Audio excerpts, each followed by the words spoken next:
Hello everyone, સ્વાગત છે તમારું ચેનલમાં। આજે આપણે બનાવીશું લગ્ન પ્રસંગમાં બનતી ખાટી મીઠી તુવેર દાળ। જો તમને મારી રેસીપી ગમતી હોય અને હજુ સુધીમાં ચેનલને સબસ્ક્રાઈબ ન કરી હોય તો સબસ્ક્રાઈબ કરવાનું ના ભૂલતા। તુવેરની દાળમાં મસાલા કઈ રીતે કરવા એ બધી ટિપ્સ સાથે આજે આપણે દાળ બનાવીશું। દાળ બનાવવા માટે 1 કપ તુવેર દાળ લીધી છે। તુવેર દાળને 2 થી 3 પાણીએ વોશ કરી લઈશું।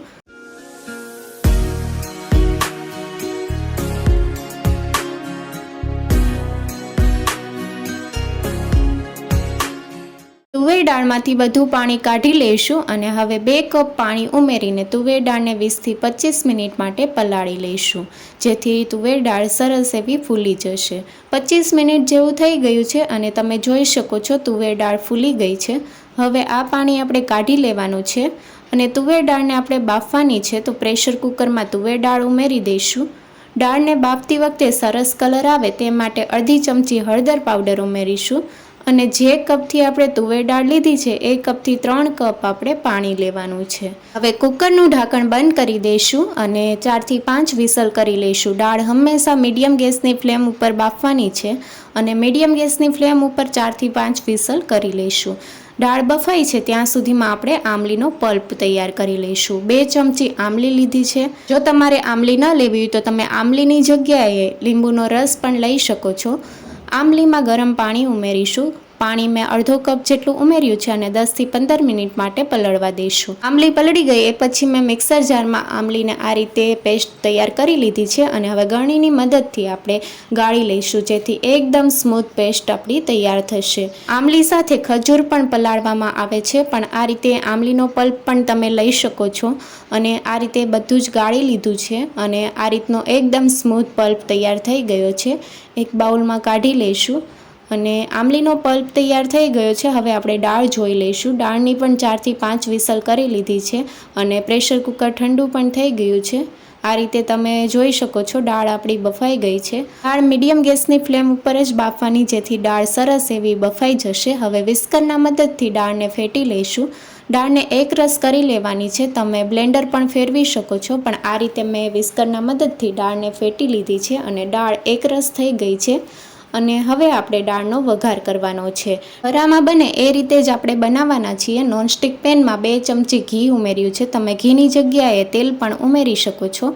1 ચમચી રાઈના દાણા, 1 ચમચી આખું જીરું, 2 સૂકા લાલ મરચાં, 1 તમાલપત્ર, ચપટી હિંગ, 2 તજના ટુકડા, 3 થી 4 લવિંગ સાથે 5 થી 6 મીઠા લીમડાના પાન ઉમેરીને વઘારને સાતળી લઈશું। ગેસની ફ્લેમ મીડિયમ રાખવાની છે। જો હાઈ ગેસની ફ્લેમ ઉપર વઘારને સાતળશો તો વઘાર બળી જશે, એટલે મીડિયમ ગેસની ફ્લેમ ઉપર વઘારને સાતળી લેવાનો। વઘારને સાતળીને લેવાથી દાળમાં સરસ એવો સૂકા મસાલાનો ફ્લેવર આવે છે।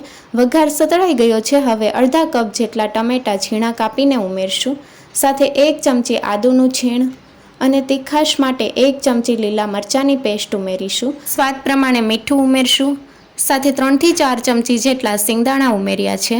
સિંગદાણા જરૂરથી ઉમેરજો, વરાની દાળમાં સિંગદાણા જરૂરથી ઉમેરે છે। વઘારને આપણે મિક્સ કરી લઈશું। ટમેટાં સોફ્ટ થાય ત્યાં સુધી આપણે થવા દઈશું।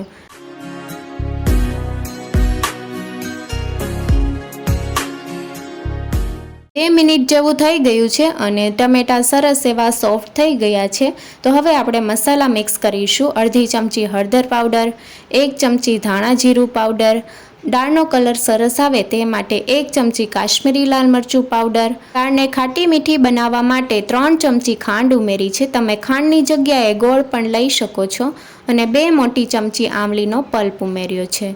બધી વસ્તુને મિક્સ કરી લઈશું। મસાલાને પણ 1 મિનિટ માટે આપણે મિક્સ કરવાના છે।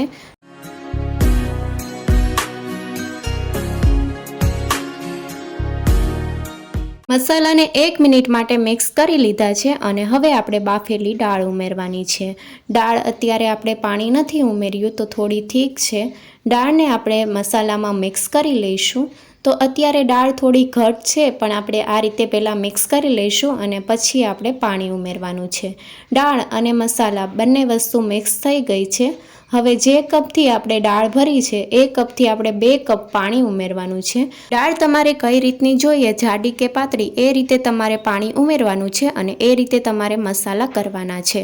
દાળમાં પાણી ઉમેર્યું છે એટલે દાળને સરસ રીતે મિક્સ કરી લઈશું અને હવે ઢાંકણ ઢાંકીને મીડિયમ ગેસની ફ્લેમ ઉપર 10 થી 12 મિનિટ માટે દાળને થવા દઈશું, જેથી સરસ એવા ફ્લેવર દાળમાં આવી જશે। 10 થી 15 મિનિટ જેવું થઈ ગયું છે અને દાળ સરસ એવી ઉકળી ગઈ છે। તમે જોઈ શકો છો કલર પણ સરસ આવ્યો છે। હવે દાળમાં આપણે અડધી ચમચી ગરમ મસાલા પાવડર ઉમેરીશું।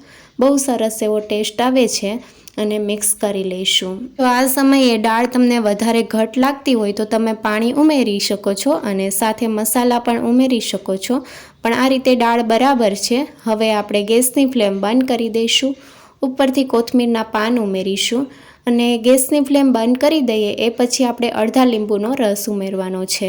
લીંબુ આપણે છેલ્લે ઉમેરવાનું છે અને હવે આપણે મિક્સ કરી લઈશું। લગ્ન પ્રસંગમાં બનતી ખાટી મીઠી દાળ તૈયાર છે અને પરફેક્ટ માપ સાથે આપણે દાળ બનાવી છે। દાળને સર્વિંગ પ્લેટમાં સર્વ કરીશું અને ઉપરથી કોથમીરના પાન ઉમેરીશું।